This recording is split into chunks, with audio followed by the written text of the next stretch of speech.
rappelle que le gouvernement doit réduire ses dépenses de 40 milliards d'euros et prévoit d'en retenir 5 milliards sur le budget des collectivités. C'est un effort qui a été rejeté hier par l'Association des maires. Mais alors comment économiser quand personne ne veut ou ne semble pouvoir se serrer la ceinture?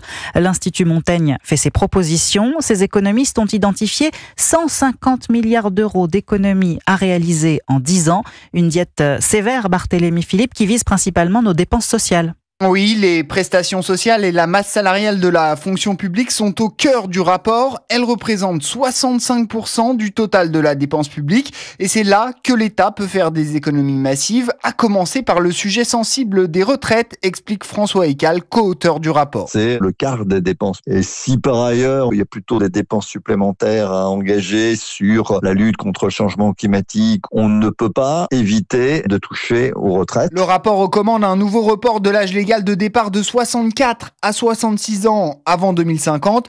Il permettrait à l'État d'économiser 30 milliards d'euros. À plus court terme, un gel des pensions jusqu'en 2029 rapporterait la même somme dans les comptes publics. Dans la fonction publique d'État, le non-remplacement d'un départ à la retraite sur 2 jusqu'en 2030 rapporterait 3 milliards d'euros. Enfin, il y a d'autres mesures impopulaires mais rentables. Diminuer la durée d'indemnisation des chômeurs, voire agir sur les indemnités journalières en cas d'arrêt maladie en ajoutant un ou plusieurs jours de carence supplémentaires. Barthélémy Philippe du service économie d'Europe 1.